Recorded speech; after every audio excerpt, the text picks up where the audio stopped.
Saya mau dongeng saja sebentar, kemudian nanti Anda boleh bertanya. Nanti saya punya buku ini. Nanti yang salah satu penanyanya akan saya kasih buku ini. Kalau belum punya,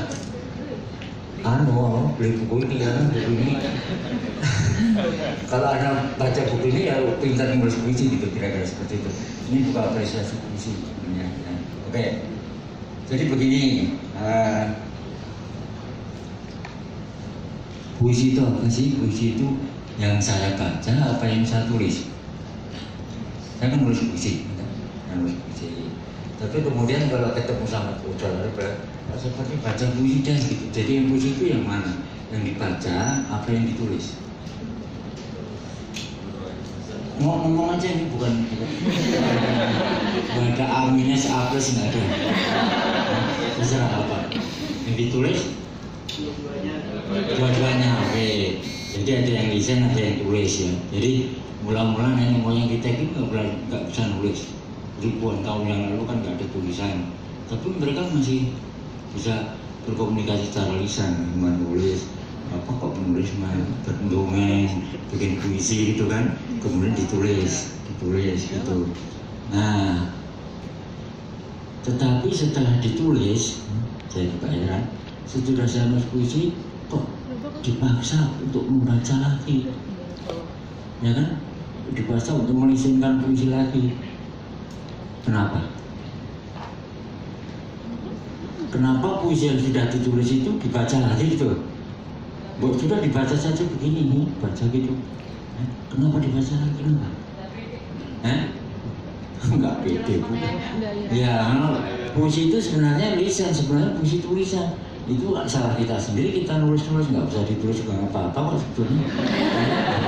Ya kan, misalnya Anda mendengar puisi yang saya baca ini, gendang gendut kali kecapi, kenyang perut senang hati, puisi nggak tuh?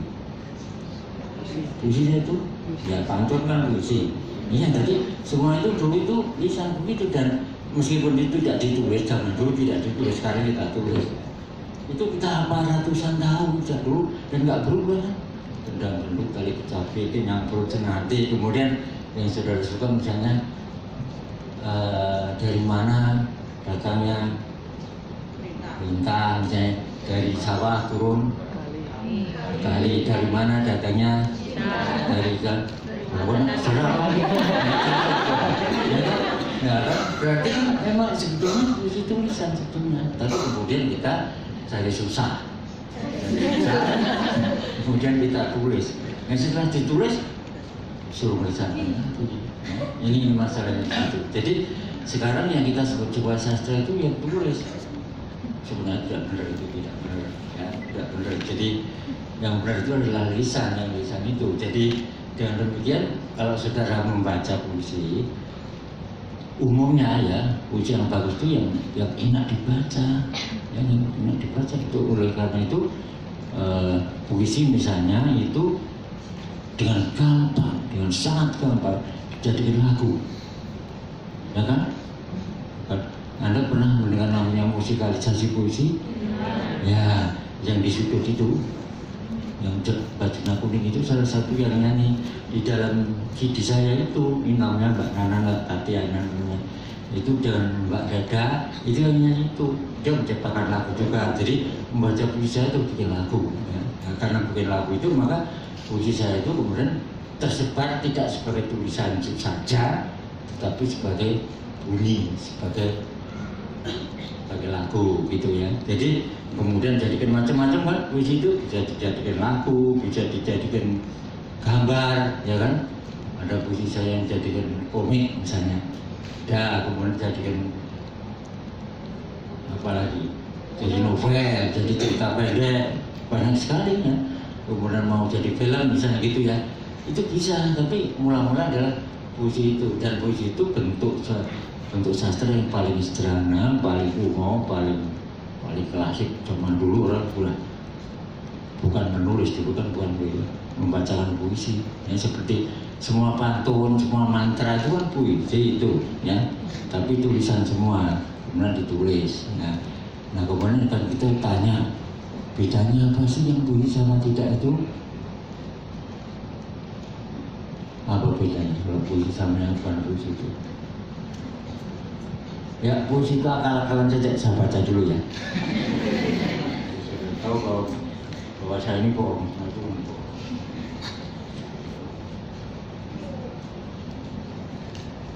Ya ini saya baca ini. Ini bukan puisi saya, ini terjemahannya ya. Saya baca dari, makanya saudara baca buku ini harus beli. Ini sudah cetak ke berapa tahun ya. Dengan baik-baik.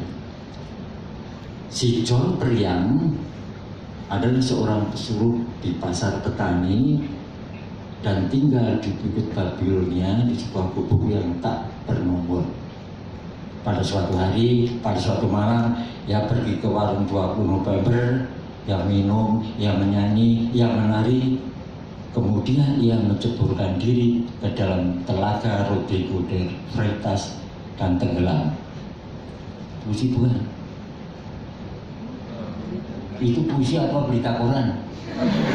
Oh iya kan, itu kan berita koran itu ya. Jadi kalau misalnya itu tadi tak baca begini, nggak ada yang tahu kan? Susah.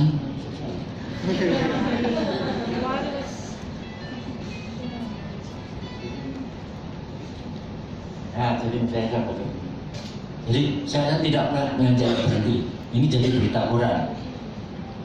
Si John Priang adalah seorang pesuruh di pasar petani tinggal di bukit Babilonia dalam sebuah gubuk yang tak bernomor.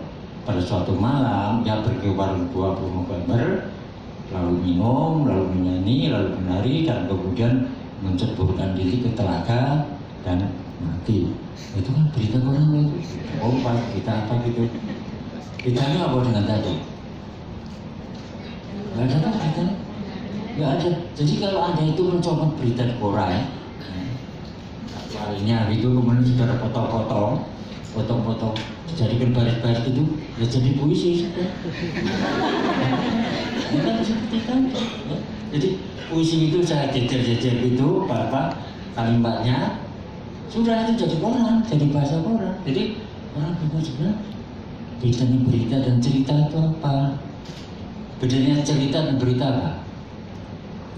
Berita, cerita, bedanya di huruf apa? Nah kan cuma beda sih. Beda C itu kan cuma satu ulangan. BC, nggak ada bedanya sebenarnya, nggak ada. Berita sama cerita itu nggak ada beda.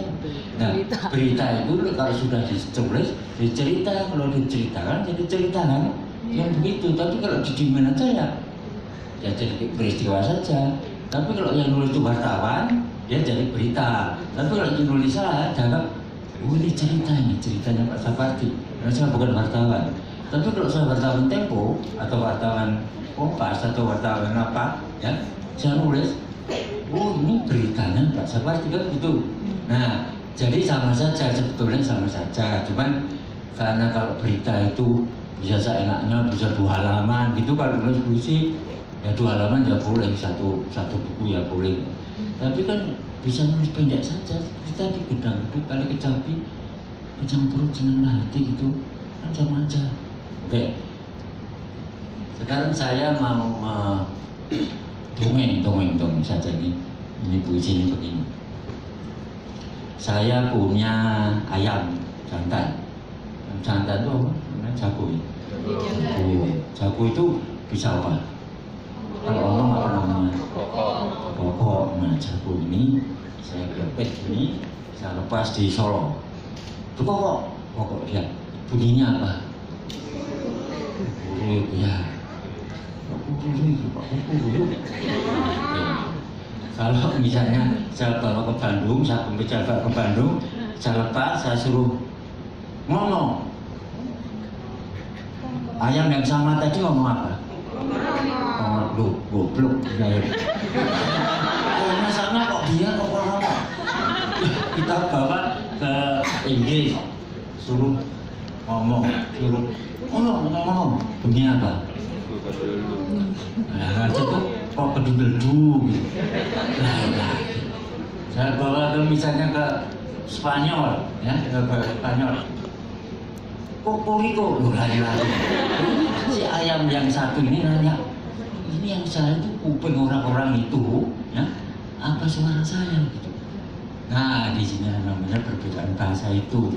Nah, jadi yang lisan itu kemudian ditulis, dan ketika ditulis jadi lain gitu kan. Jadi dengan demikian maka semua peristiwa yang kita lihat, kita dengar, kita apakan itu ketika kita tulis menjadi sesuatu, ya itu akan berbeda. Nah sebenarnya puisi itu, ya puisi itu mencoba untuk menafsirkan atau mentransfer ke dalam tulisan, karena puisi sekarang kan tertulis ya ke dalam tulisan. Itulah sebabnya maka sebetulnya semua orang itu bisa nulis puisi kalau mau, ya bisa nulis puisi. Anak bisa nulis puisi kan ketika lulus SD itu kan kalau perpisahan terus ada nulis apa di buku apa? Nah, wah saudara berpuisi semua jadi penyair kalau sudah lulus SD itu jadi penyair semua gitu ya. Jadi kemudian ditulis apakah itu baik atau jelek itu kan orang lain yang menilai, tapi itu puisi sama dengan puisi itu ya. Jadi seperti tadi sekarang ada jenis puisi lain ya, saya lihat ya, saya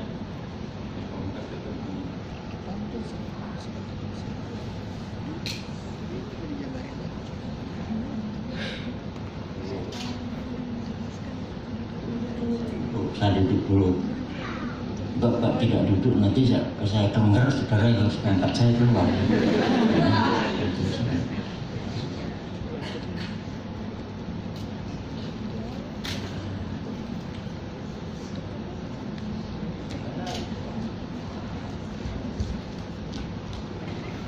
Nah ini kalau saudara udah lama di Betawi, udah lama di Jakarta tuh. Ini ada orang teman, seorang dosen di sana, menurut saya itu menjadi teman saya, itu nulis sebuah puisi, bagus sekali puisinya. Padahal dia sebenarnya bukan nulis ini, dia nyuri dari orang-orang Betawi itu, dan dia tulis begini, Jampi Dukun Bayi Betawi, judulnya Jampi Dukun Bayi Betawi. Bismillah. Mata jangan selihat-lihatnya, kuping jangan sedengar-dengarnya, lidah jangan sengomong-ngomongnya, mulut jangan semakan-makannya, muka jangan semergut-mergutnya, bibir jangan seduer-duernya, perut jangan sebunjit-bunjitnya, jidat jangan selicin-licinnya, paling jangan sebotak-botaknya, tangan jangan sepegang-pegangnya, kaki jangan sejalan-jalannya, kulit jangan sebuduk-buduknya. Wah, alhamdulillah. Itu puisi kan? Puisi itu puisi, mantra itu puisi, ini kan mantra. Mantra kalau kita mauan cabai-cabai, nah itu mantra orang Jawa juga banyak, ya. Mantra orang Jawa banyak, misalnya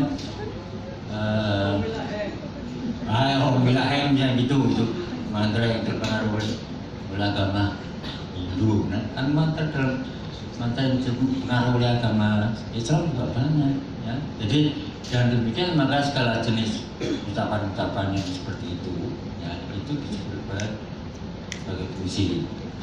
Jenisnya macam-macam. Kalau saudara misalnya mau bercerita, ya itu namanya puisi. Kalau mengatakan ada apa? Puisi naratif, ya. Kalau biasa seperti yang biasa tulis itu namanya puisi lirik, ya. Ada puisi dramatik bermacam-macam, terserah saja. Yang menamakan itu orang-orang pintar yang namanya sarjana itu, kita nggak usah pusing, jangan dipikir pokoknya saudara nulis saja, ya begitu kira-kira, ya. Jadi dengan demikianlah maka ketika saya berumur berapa, kelas 2 SMA barangkali, saya mulai nulis, ya ngawur kalau lihat saya kan laki-laki, ya kalau lihat cewek, wah ditulis ini enak, tulis gitu ya. Jadi cewek lain lagi datang tulis lagi, buku saya banyak sekali. Saya masih nyimpan itu buku-buku saya yang saya tulis di SMA itu, masih tulisan tangan itu macam-macam, ngawur semua, makanya tidak saya bukukan, itu ya. Jadi waktu itulah kemudian saya coba-coba puisi kan bisa dimuat di koran gitu kan. Jadi saya untuk saja yang diri saya sendiri, ngerasain orang lain nanti dimarahin, ya. Jadi saya kirimkan, saya ketik, saya kirim ke Jakarta, menikmati barat Jakarta dan menonton